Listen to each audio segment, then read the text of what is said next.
He didn't buy the abandoned farmhouse to start over. He bought it to disappear. At 45, haunted by war and years of silence, Jacob Turner thought the frozen plains of North Dakota would finally leave him alone. No neighbors, no memories, just snow and quiet. But on his first night during a brutal winter storm, he discovered he wasn't alone. Hidden beneath the house was an elderly man who refused to explain why he was there, and a German shepherd trained to protect him at all costs. Someone was looking for them, and if Jacob sent them away, they wouldn't survive the night. Before we begin, tell us where you are watching from. And if this story touches your heart, please subscribe for more. Winter pressed down on the North Dakota plains like a heavy lid, sealing the land in white silence, while wind dragged snow across the empty fields and into the dark timberline surrounding the abandoned farmhouse.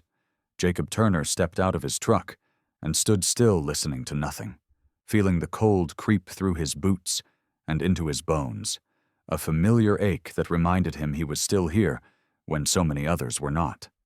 At 45, Jacob carried the posture of a man who had spent most of his adult life bracing for impact.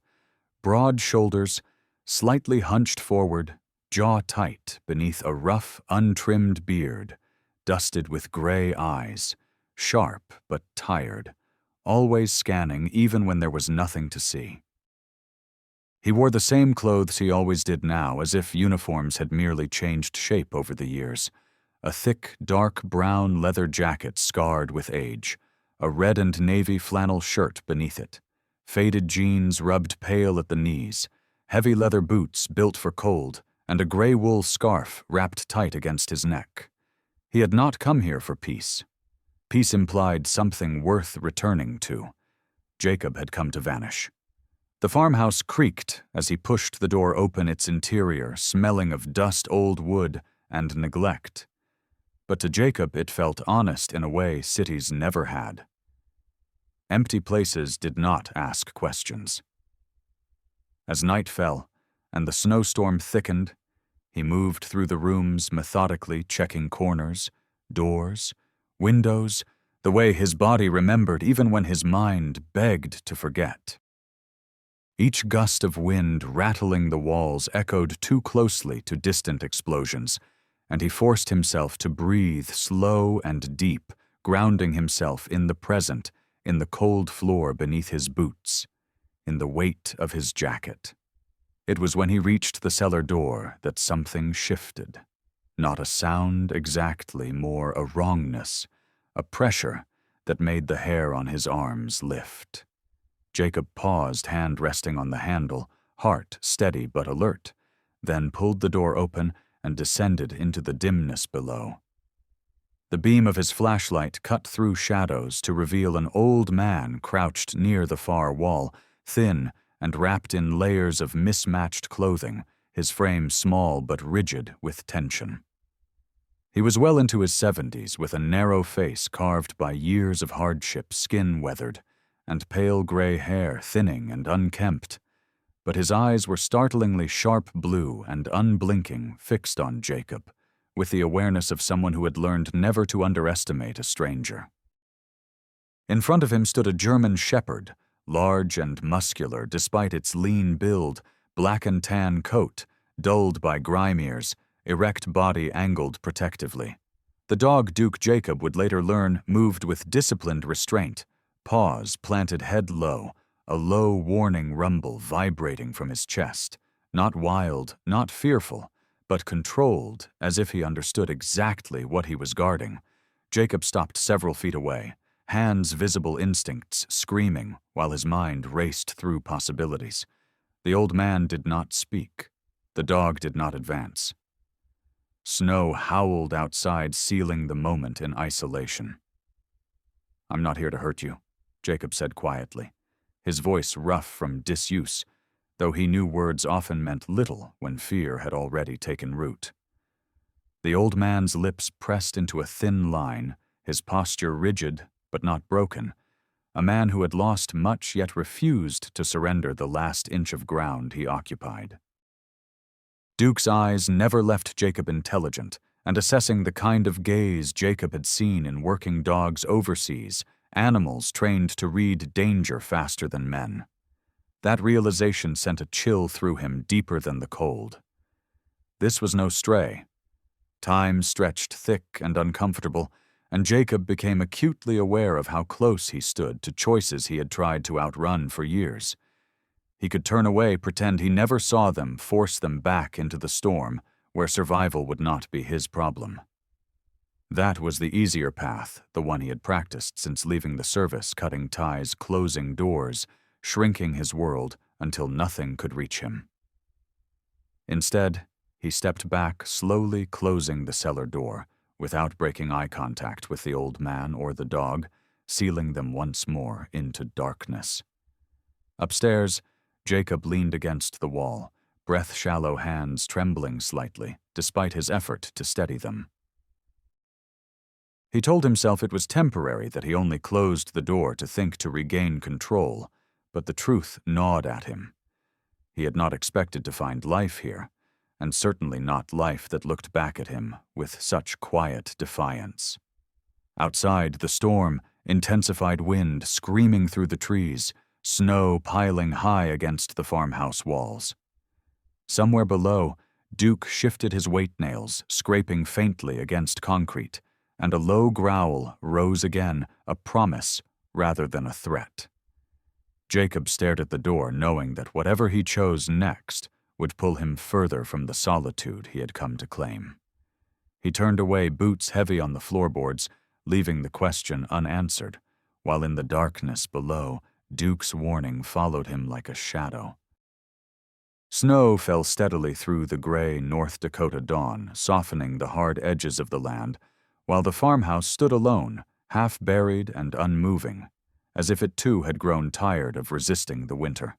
Jacob Turner woke before the light fully broke his body, snapping awake from a shallow, restless sleep.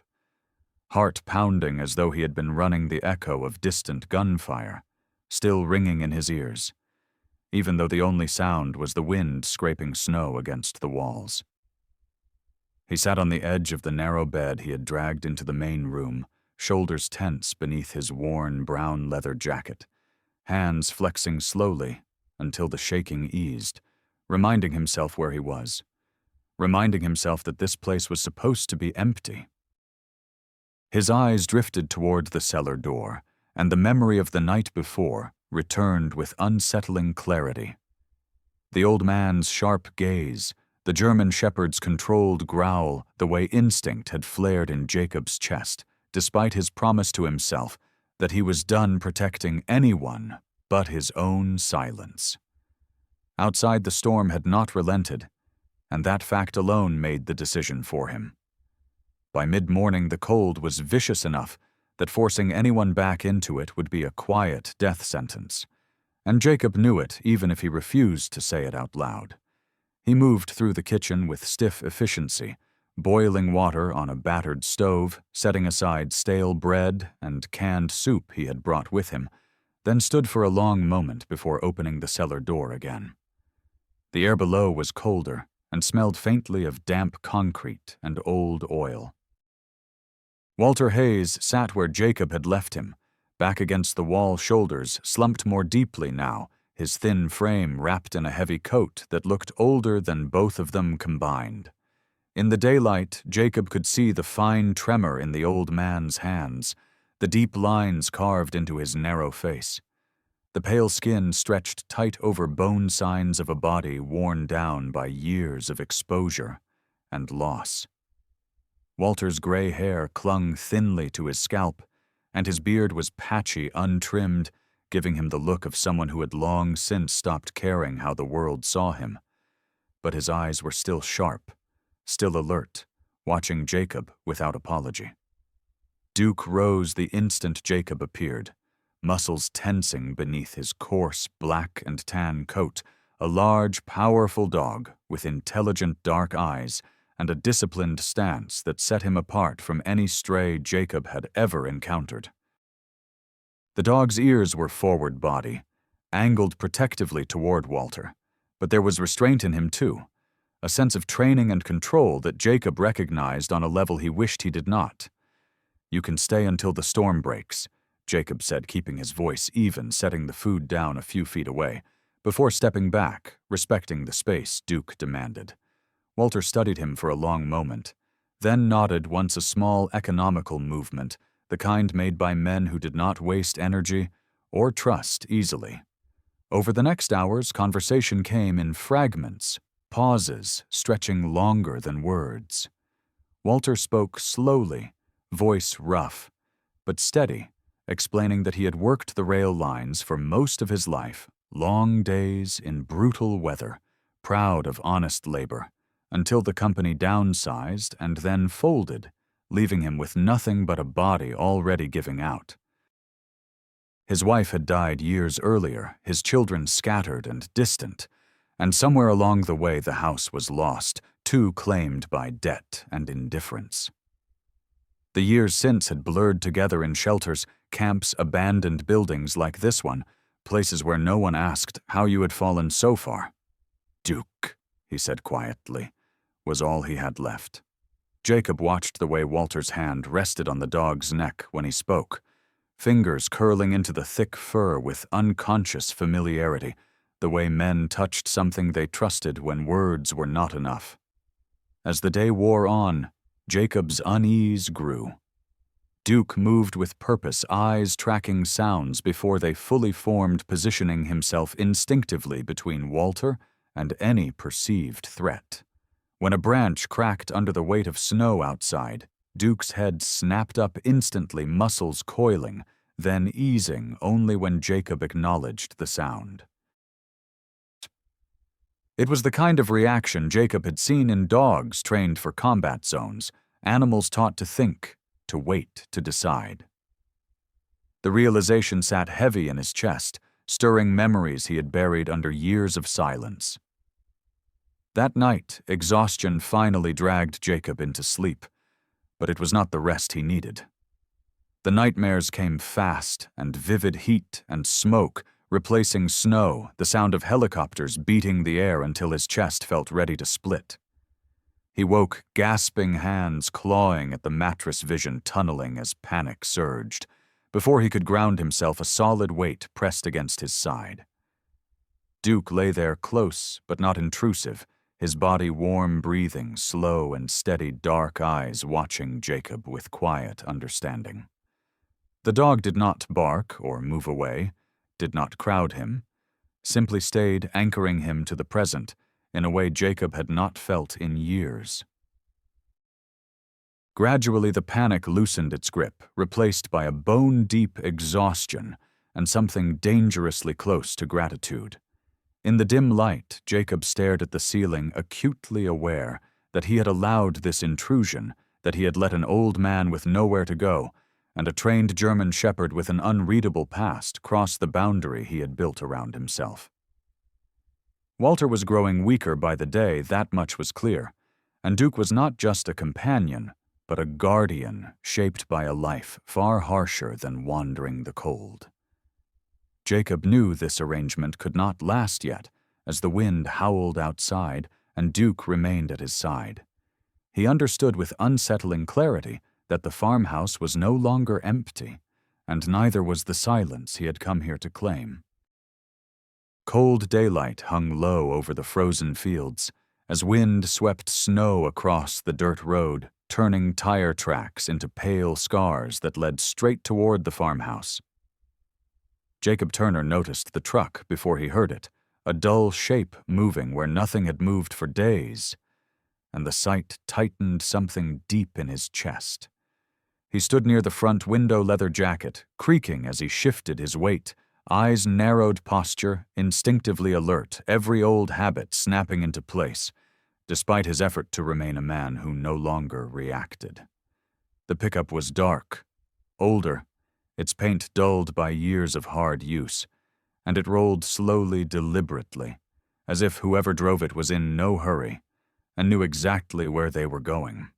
In the kitchen behind him, Walter Hayes stiffened the moment the engine sound reached the house, his thin shoulders pulling inward, hands trembling as they gripped the edge of the table. The old man's face drained of what little color it had, sharp blue eyes widening with a fear Jacob had not yet seen in him. Fear not of the cold or hunger, but of recognition. Duke reacted even faster, lifting his head, ears erect, body angling toward the sound, a low, warning rumble forming in his chest as he moved to place himself between Walter and the front of the house. "They found me," Walter whispered voice, barely audible, the words scraping out as if they hurt to say. Jacob turned, slowly studying him, reading the panic etched into every line of the old man's face. Walter was not a dramatic man, not prone to exaggeration, and the fear in him felt earned. "Who's they?" Jacob asked, keeping his tone even though his pulse had begun to climb. Walter swallowed hard, gaze darting toward the window, and then back to Duke, as if drawing strength from the dog's solid presence. "People who don't want questions," he said. "Not the law. Not exactly criminals either. Just men who clean things up." Jacob felt a chill unrelated to the weather creep down his spine. Outside, the truck slowed further, tires crunching softly on the frozen ground before coming to a stop just short of the farmhouse. The engine idled patient. Duke's growl deepened, controlled but unmistakable, his muscles taut beneath his thick coat, eyes locked on the door. Jacob raised a hand not to quiet the dog, but to steady himself, mind racing through possibilities. He told himself this was none of his business, that he could step aside, let whatever was coming pass through his life, the way he had planned everything else would, but his body refused to believe that lie. The men who came to isolated places in winter did not do so by accident. The truck's driver door opened, and a man stepped out, tall and broad, wrapped in a heavy coat, his movements unhurried, face partially hidden beneath a knit cap. He was middle-aged, built solidly, with the posture of someone comfortable, imposing himself on unfamiliar ground. He did not approach the house right away, instead scanning the surrounding land with practiced eyes, as if cataloging escape routes and blind spots. Jacob's jaw tightened. He recognized that behavior. When the man finally walked closer, Jacob noticed another figure inside the cab, a second presence watching from behind the windshield, less visible, but no less deliberate. "You weren't lying," Jacob murmured, more to himself than to Walter. The old man shook his head faintly, hands now clenched together, knuckles pale. "I saw something years ago," Walter said, the words tumbling out now that the silence had been broken. "An accident, they called it. A transport yard fire. Equipment lost. Animals, too. But it wasn't an accident, and I knew it. I worked near the rails. I heard things. I saw what they loaded afterward." Jacob's attention snapped back to Duke, whose presence suddenly felt heavier with meaning. As the man outside knocked, once firm and confident, Jacob's gaze dropped to the dog's collar, worn leather cracked with age. He had noticed it before, but dismissed it as another relic of Walter's past. Now, with his heart pounding, he crouched and examined it more closely, fingers brushing away grime to reveal a faintly etched symbol, almost invisible, unless you knew where to look. His breath caught. The marking was unmistakable, a designation used in an old military canine training program, one tied to a logistics support unit Jacob had worked alongside years ago, back when his world had been defined by orders and supply lines, and the quiet understanding that some operations were never meant to be discussed.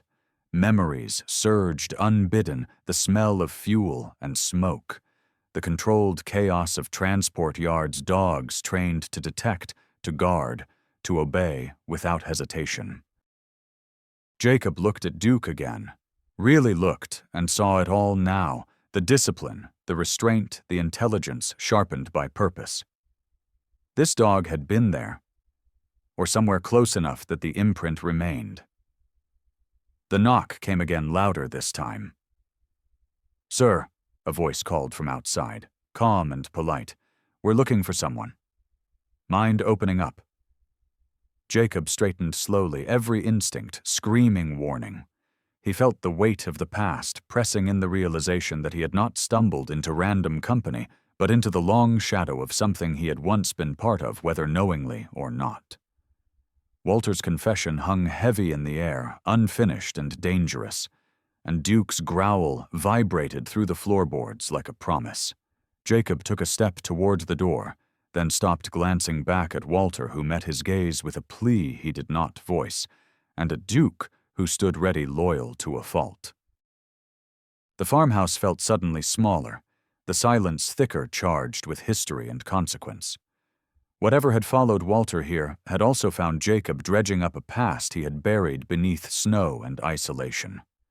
As the wind howled outside and the men waited, Jacob knew with cold certainty that he could no longer pretend this place was a refuge from what he had been. The past was at the door, and it had learned his name. Snow drove sideways through the trees as evening closed in the storm, tightening its grip around the farmhouse and turning the surrounding forest into a white maze with no clear edges. Jacob Turner felt the pressure of it immediately, the way isolation sharpened every sound and thought, dragging him back into the mental spaces he had spent years trying to seal off. He stood near the back window, shoulders squared beneath his dark brown leather jacket, jaw set hard under his graying beard, listening to the wind and to the faint, unnatural stillness that followed the men outside, a stillness that felt deliberate. Inside the house, Walter Hayes sat hunched at the kitchen table, his thin frame wrapped in layers, breathing shallow and uneven, the weight of unspoken truth bending him forward as if age alone were not enough. Duke remained on his feet, German shepherd body tense and ready, black and tan coat, bristling eyes alert and intelligent, every line of him signaling readiness rather than fear. Jacob did not need to be told any more that these were not men sent to retrieve property or check permits. He had seen the look in their eyes through the window earlier, the calm confidence of people who expected compliance or silence and nothing else. Walter finally spoke, voice low, and cracked, confessing what he had held back since the beginning that years ago, while working near a remote transport yard tied to the rail lines he had witnessed the aftermath of an operation gone wrong. A fire officially labeled accidental, but one that involved specialized equipment and trained dogs meant to disappear without record. Duke had been there, one of several dogs assigned to the site, and when things spiraled out of control, men like the ones outside had arrived not to rescue, but to erase evidence. Walter had survived because he was overlooked, dismissed as just another old rail worker, but the knowledge had followed him ever since, forcing him into a life of hiding. Jacob listened, a familiar tightness settling in his chest as the pieces aligned with memories he had never fully understood. Shipments rerouted without explanation, reports amended after the fact, the quiet understanding that some losses were not meant to be mourned publicly. The realization burned. Duke was not simply a trained dog abandoned by circumstance. He was a living witness, and Walter was the last human who could confirm what had truly happened. Outside footsteps crunched through snow closer to the house, slow and confident. A voice called out again, polite but edged now, insisting they only wanted to talk. Jacob closed his eyes briefly, feeling the old internal divide open inside him, the part that wanted to retreat, to hand the problem back to the world and disappear, and the part that had once sworn to stand between danger and those who could not protect themselves. He had left the military to escape choices like this, orders that demanded action, without room for conscience. But standing there now, he understood, with a clarity that cut deeper than fear, that this choice belonged to him alone. There would be no uniform to hide behind, no chain of command to absorb responsibility. Only consequences. The door shuddered as someone tested the handle, not violently, but firmly enough to make the intent clear. Duke stepped forward without hesitation, placing himself between the sound and Walter, his body, a solid barrier teeth bared just enough to warn, not provoke. Jacob felt something inside him steady the chaos of his thoughts, narrowing into focus. He moved deliberately, checking the few tools he had available, positioning furniture to slow entry, using the house and the storm as allies rather than obstacles. His movements were efficient, practiced, stripped of drama, the muscle memory of a soldier resurfacing despite his resistance to it. He caught his reflection briefly in the darkened window, saw a man older and more worn than the one who had left the service, but also saw something else there, resolve sharpened by purpose rather than survival alone. When the door finally gave under the pressure of determined hands, Jacob was ready. The confrontation was brief and violent, contained within the chaos of wind and snow, voices raised, boots, slipping breath, fogging the air, as Jacob used terrain timing and surprise, rather than brute force.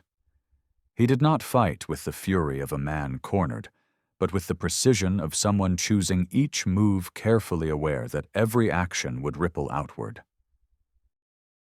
Duke moved as well, disciplined and controlled, intercepting threats without excess, obeying unspoken cues, his loyalty absolute. In the end, the men retreated, not defeated so much as denied, realizing that silence would not come easily here. As their truck disappeared back down the road, swallowed by white and distance, Jacob leaned heavily against the wall inside the farmhouse, lungs burning, hands trembling not from fear, but from the aftermath of choice. Walter stared at him with a mixture of relief and disbelief, understanding, now that Jacob had crossed a line he could not uncross. The storm raged on outside, indifferent, but inside the house something fundamental had shifted. Jacob knew this was not over, that standing up once would invite further consequences, but for the first time in years, the weight in his chest did not feel like regret. He had not fought to save himself. He had fought to protect, and in doing so he had reclaimed a part of himself he thought lost forever. Snow eased into a quiet fall as dawn broke over the North Dakota plains, the storm finally loosening its grip and leaving the farmhouse standing in a pale, fragile calm that felt earned rather than given. Jacob Turner watched the light spread across the fields from the kitchen window, breath fogging the glass, his reflection staring back at him with eyes that looked tired but no longer hollow. The night before had carved itself deep into his body, every muscle aching, hands still bearing the faint tremor of adrenaline spent, yet beneath the fatigue. There was a steadiness he had not felt in years. Behind him, the farmhouse carried sounds it had not known for a long time, the slow, uneven breathing of another man asleep in the next room, the soft thud of a large dog's paws pacing, once then settling again near the door. Walter Hayes had survived the night, though the effort showed in the way age seemed to pull heavier at his thin frame. Now shoulders curved forward, face drawn tight, but his eyes remained sharp, alive, with a cautious relief. Duke lay near the hearth, black and tan coat catching the firelight. Body relaxed, but alert, ears flicking at every unfamiliar sound outside a sentinel who no longer stood entirely alone. The truth did not unravel all at once. It arrived in fragments over the following days as the storm cleared and the world crept cautiously back toward the farmhouse. A local sheriff came first, a stocky man in his early 50s named Tom Rourke, his face broad and weathered gray mustache, neatly trimmed eyes, skeptical, but not unkind. He moved with the measured confidence of someone used to being the only authority for miles, his tone practical, his questions direct. Jacob watched him closely, noting how Duke responded calm but attentive, and how Walter tensed until Jacob placed a steadying hand on the old man's shoulder. Rourke listened more than he spoke, his expression tightening as pieces aligned with reports that had never sat right, incidents written off too easily, complaints that had vanished into paperwork. He did not promise miracles, but he did promise protection, and in a place like this, that carried weight. Others followed quieter, more careful people who asked about Duke not as an animal, but as an asset once mishandled, a trained German shepherd whose records had been buried rather than resolved. They examined the faded collar, the etched designation, the way Duke responded to commands he had not heard in years, confirming what Jacob had already known in his bones. Duke was not abandoned by chance. He had been discarded deliberately, a loose end someone assumed would disappear on its own. Walter's testimony, fragile but unwavering, filled the gaps left behind, a voice the storm had not managed to silence. The men who had come looking for him did not return. Their absence settled over the small town, like a held breath released conversations, shifting quietly, doors left unlocked, again a subtle acknowledgement that something dangerous had passed through and moved on. Through it all, Jacob found himself rooted to the farmhouse in a way he had never intended. He fixed what was broken, not out of obligation, but because the work steadied him, gave shape to days that had once blurred into avoidance. He repaired a window frame, stacked firewood, replaced a hinge that screamed in protest every time the door opened.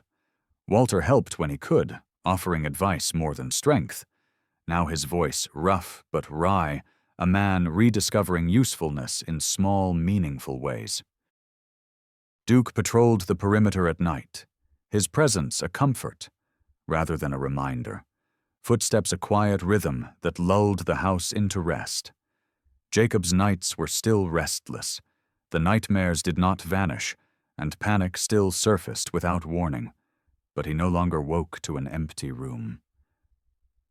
Duke sensed the shift before Jacob did, rising to press his solid weight against Jacob's side. Breathing slow and steady, grounding him until the edges of fear softened. Walter would sometimes wake too, coughing softly, calling Jacob's name in a thin voice, until reassurance answered. The farmhouse held them together in its imperfect shelter, a place no longer defined by isolation, but by shared survival. Jacob understood then that he had not been healed. PTSD did not disappear because a fight had been won or a truth exposed. It lingered a part of him that demanded attention and patience. But he had learned something more durable than escape. He had learned that peace was not the absence of others, but the presence of those who chose to stay. As the fire crackled and the wind whispered harmlessly against the walls, Jacob sat at the table across from Walter Duke's head, resting on his boot, and felt the quiet settle differently this time. It did not press down or demand retreat. It simply existed warm and imperfect, a reminder that disappearing had never been the answer. Staying had been. At the end of this story, the greatest miracle is not the storm that passed, nor the truth that finally surfaced. The miracle is quieter and far closer to our daily lives. It is the moment when a broken man discovers that God never intended him to carry his pain alone. Jacob did not find healing by running farther into silence. He found it when he chose compassion, when he opened his door instead of closing his heart. Sometimes God doesn't remove our scars. Instead, he places someone in our path who gives those scars meaning. In our own lives, we often pray for peace, for answers, for miracles that change everything overnight. But more often, God works through small choices, staying when it is easier to leave, helping when no one is watching, loving when we are tired. If this story touched you, please share it with someone who may need hope today. Leave a comment and tell us where you are watching from, and subscribe for more stories that restore faith and remind us we are never truly alone. May God bless you, protect you, and walk with you through every storm.